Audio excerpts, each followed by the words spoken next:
네, 오늘은 창세기 29장 21절에서 35절까지 말씀 보도록 하겠습니다.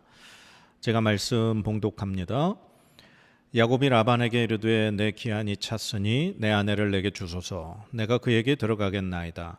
라반이 그곳 사람을 다 모아 잔치하고 저녁에 그의 딸 레아를 야곱에게로 데려가매 야곱이 그에게로 들어가니라. 라반이 또 그의 여종 실바를 그의 딸 레아에게 시녀로 주었더라. 야곱이 아침에 보니 레아라. 라반에게 이르되 외삼촌이 어찌하여 내게 이같이 행하셨나이까? 내가 라헬을 위하여 외삼촌을 섬기지 아니하였나이까? 외삼촌이 나를 속이심은 어찌 됨이니까? 라반이 이르되 언니보다 아우를 먼저 주는 것은 우리 지방에서 하지 아니하는 바이라. 이를 위하여 7일을 채우라. 우리가 그도 내게 주리니 네가 또 나를 7년 동안 섬길지니라. 야곱이 그대로 하여 그 7일을 채우매 라반이 딸 라헬도 그에게 아내로 주고 라반이 또 그의 여종 비라를 그의 딸 라헬에게 주어 시녀가 되게 하매 야곱이 또한 라헬에게로 들어갔고 그가 레아보다 라헬을 더 사랑하여 다시 7년 동안 라반을 섬겼더라. 여호와께서 레아가 사랑받지 못함을 보시고 그의 태를 이었었으나 라헬은 자녀가 없었더라. 레아가 임신하여 아들을 낳고 그 이름을 르우벤이라 하여 이르되 여호와께서 나의 괴로움을 돌보셨으니 이제는 내 남편이 나를 사랑하리로다 하였더라.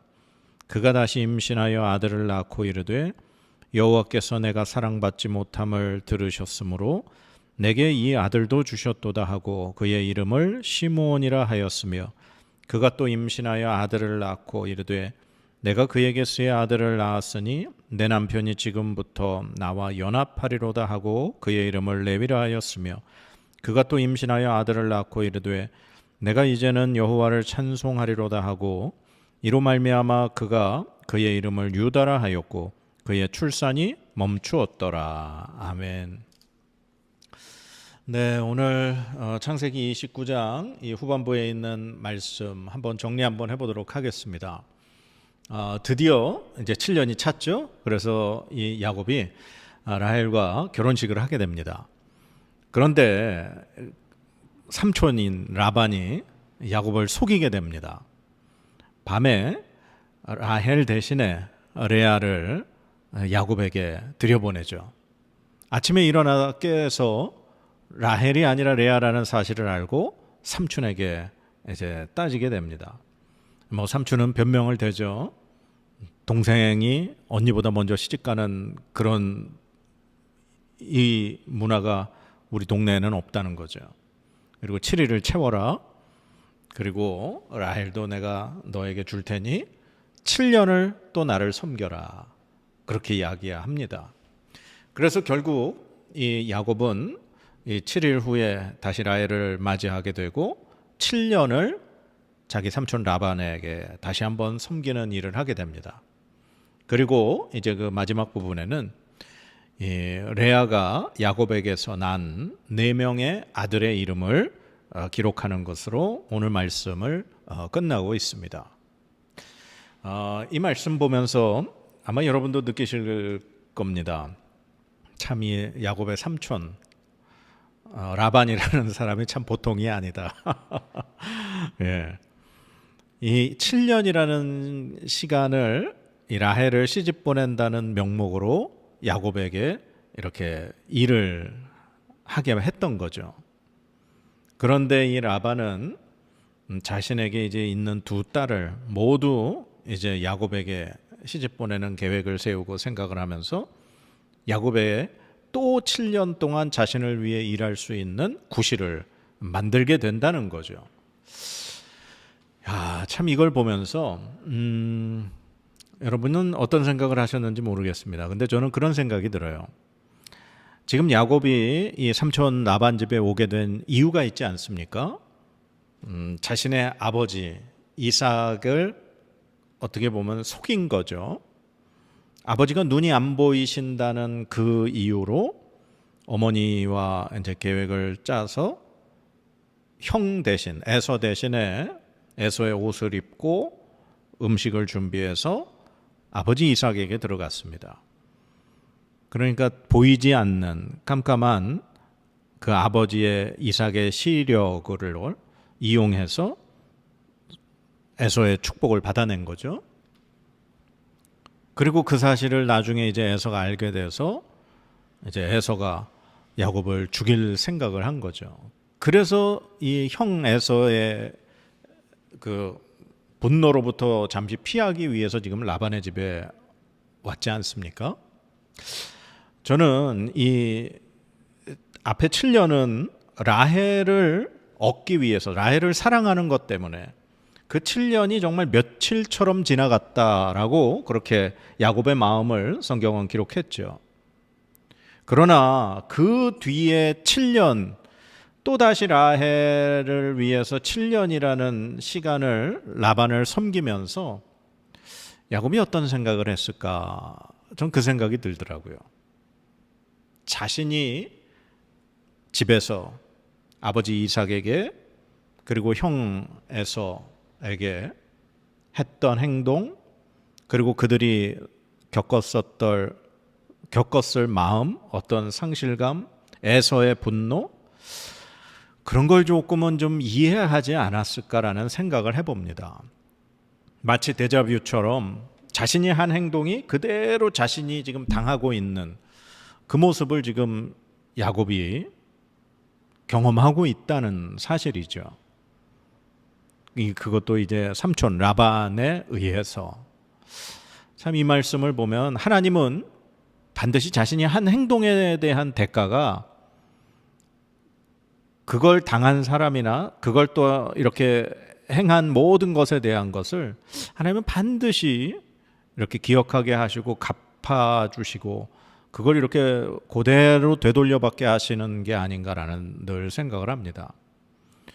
그래서 저도 참 제가 이전에 했던 행동이 오늘 이 시간에 하나님이 나에게 이런 시간을 주시는구나라는 것을 많이 깨닫게 됩니다. 그리고 이제 뒷부분에 보면은 이제 이 레아의 이 아들들에 대한 이야기가 나옵니다. 4명의 아들을 출산하게 되죠.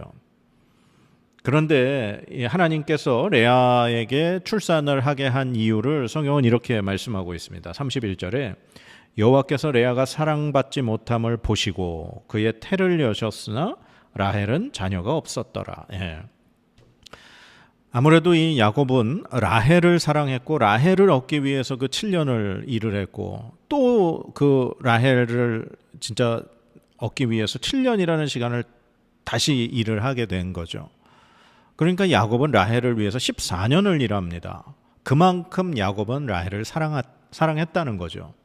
자신의 의지와 상관없이 자신의 아내가 된 이 레아는 뭐 시력도 부족했고 그러다 보니 야곱의 마음에 차지 않았겠죠. 그런데 하나님은 야곱에게 사랑받는 라헬이 아니라 야곱에게 사랑받지 못하는 레아를 돌보시고 그에게 태를 열어주셨다. 그렇게 기록하고 있습니다. 그래서 이 이르멜 봐도 첫째 아들 르우벤을 낳고 나서 레아가 이렇게 고백하죠. 여호와께서 나의 괴로움을 돌아보셨다. 그리고 둘째 시므온을 낳고는 이렇게 고백합니다. 여호와께서 내가 사랑받지 못함을 들으셨다.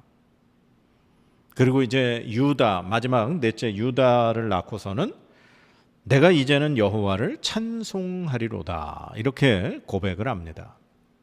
참 이 말씀의 내용을 보면 레아가 자신이 야곱에게 사랑받지 못함으로 인해서 하나님 앞에 그가 부르짖었음을 우리가 유추해 볼 수 있다는 거죠.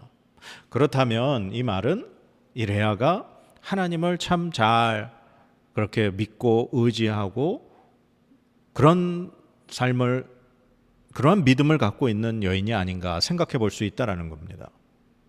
그것을 우리가 쭉 앞에서부터 내용을 쭉 살펴보면 그러면 이 아브라함이라는 사람이 그냥 단독적으로 하나님이 그만의 하나님이 되셨던 것은 아니라는 거예요. 이게 무슨 말이냐 하면 이 아브라함의 아버지 데라 이 집안 자체가 하나님을 알고 하나님을 믿고 하나님을 섬기는 집안이었다라는 겁니다. 제가 그 근거를 대는 것이 이제 창세기 24장에서 우리가 봤지만 아브라함이 아들 이삭의 아내를 얻기 위해서 종을 시켜서 자기 고향 땅으로 보내게 되죠. 그 종이 그 고향에서 이제 리브가를 만나는 과정에서 이제 리브가가 이제 자기 집에서 얘기했더니 라반이 그 아브라함의 종을 데리고 집에 가죠.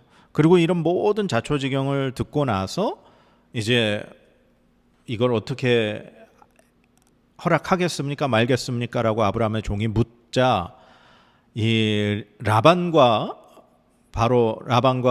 리브가의 아버지인 부두엘이 이렇게 이야기를 합니다. 이 일이 여호와로 말미암았으니 우리는 가부를 말할 수 없다. 예. 그러니까 이게 하나님 하신 일이니 우리는 당연히 이 리브가를 시집 보내겠습니다라고 이야기하는 거죠. 그것은 이 라반의 집안조차 하나님을 잘 또 믿고 섬기는 집안이었다는 것입니다. 그리고 오늘 그의 딸인 레아가 자신이 사랑받지 못하고 임신 하게 되고 이래 출산하게 되면서 나중에 그 모든 자녀들의 이름을 하나님께서 이렇게 나에게 아들을 주셨다라는 고백으로 이름을 짓는 걸 보면 이 레아도 하나님을 잘 믿고 섬기는 사람이었다라고 하는 것입니다. 그래서 이 아브라함이 자신의 그 친척들이 역시 하나님을 잘 섬기는 사람들이라는 것 때문에 그래서 아브라함이 이삭의 아내를 얻기 위해서 그 가나안 땅에 사는 이방 족속이 아닌 자신의 고향에 있는 그러한 친척 중에서 며느리를 얻은 것이 이해가 되는 겁니다. 그러면서 이제 이삭은 리브가와 결혼을 했지만 그의 아들들인 에서와 야곱 중에 에서가 바로 그 해족속의 여인들을 아내로 얻었죠. 그게 이삭과 리브가의 근심이 되었다 그랬습니다. 그러한 것을 보면 바로 이 해족속, 즉 우상을 섬기고 그 땅의 문화에 젖어 있는 이방 여인을 아내로 삼은 에서의 행동은 분명히 그의 부모들 보기에도 그랬지만 하나님 보시기에도 결코 용납할 수 있는 행동이 아니었다라는 사실입니다. 그래서 하나님이 그 모든 것을 아시고 에서가 아닌 큰아들이지만 에서가 아닌 야곱을 선택하신 것으로 우리가 이해할 수 있는 거죠. 오늘 이 말씀 이렇게 좀 정리를 하면서 이 레아가 그렇게 하나님을 향해서 호소했기에 하나님이 그의 부르짖음에 응답하셨다라고 오늘 우리가 말씀을 통해 이해를 합니다. 하나님은 고통받는 자의 부르짖음을 반드시 귀 기울이시고 응답하시는 하나님이시라는 사실입니다. 레아가 정말 남편에게 사랑받지 못했기에 하나님은 그의 처지를 불쌍히 여기시고 그의 태를 여셔서 4명의 아들을 낳게 하셨습니다. 이 레아는 그 자신이 아들을 4명이나 낳게 된 그 근본의 원인이 하나님께 있음을 알기에 그녀는 하나님께서 나의 괴로움을 들으셨고 내가 사랑받지 못함을 보셨고 내가 하나님을 찬송한다라고 그렇게 고백을 하는 거죠. 그래서 여러분, 하나님은 고통받는 자의 기도에 반드시 응답하시는 하나님임을 믿으시기 바랍니다. 하나님은 연약한 자 그리고 부르짖는 자들에게 하나님은 반드시 응답하십니다. 그리고 오늘 이 야곱이 자신의 삼촌에게 그렇게 속임을 당한 이 행동을 통해 이 야곱은 많은 생각을 분명히 했을 겁니다. 자신이 했던 모든 행동에 대한 것들이 반드시 자신에게 돌아오게 된다라는 것.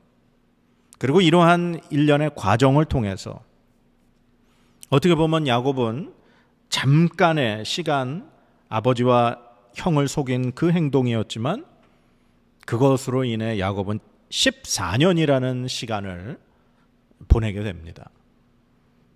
그래서 우리가 참 하나님 앞에서 그래서 올바로 살아야 하고 하나님 앞에 하나님과 함께 거룩함으로 우리가 살아가야 할 것입니다. 하나님은 아무리 다윗이 하나님 앞에 의롭고 인정받은 왕이었다 할지라도 그가 우리아의 아내 밧세바를 취한 그 죄악으로 인해 그는 아들이 반란을 일으켜서 그것을 피해 피신을 하고 도망을 가고 그런 어려움을 반드시 겪음으로 자기가 지은 것에 대한 책임을 다할 수 있도록 하나님은 행하셨음을 우리가 기억합니다. 그래서 사랑하는 여러분, 우리의 행동 하나하나가 하나님은 보시고 하나님은 기억하시고 하나님은 우리에게 반드시 그 책임에 대한 대가를 찾으시는 줄 우리가 기억해야 할 것입니다. 그래서 하나님 앞에 오늘 레아처럼 하나님 의지하고 하나님의 그 인도하심을 따라 거룩하심을 따라 살아가는 저와 여러분의 삶이 되어야 될 줄로 믿습니다. 네, 기도하겠습니다. 하나님 감사합니다. 연약한 자, 고통받는 자의 부르짖음을 들으시고 응답하시는 하나님. 오늘도 고통 중에 괴로움 중에 하나님 앞에 부르짖는 자가 있다면 하나님 그 기도에 응답하여 주시옵소서. 그래서 우리가 늘 하나님 의지하고 하나님의 거룩함을 닮아가며 하나님께서 하셨습니다라며 하나님을 찬송합니다라는 고백이 우리의 삶 가운데 일어나게 하여 주시옵소서. 하나님 반드시 우리가 한 행동에 대한 책임을 반드시 묻고 우리가 그 결과에 대한 책임을 져야 하는 줄 하나님 반드시 원하시는 줄 믿습니다. 그래서 우리가 늘 오늘 하루도 주님 안에서 거룩한 삶을 살게 하여 주시옵소서. 감사드리며 예수님의 이름으로 기도드립니다. 아멘.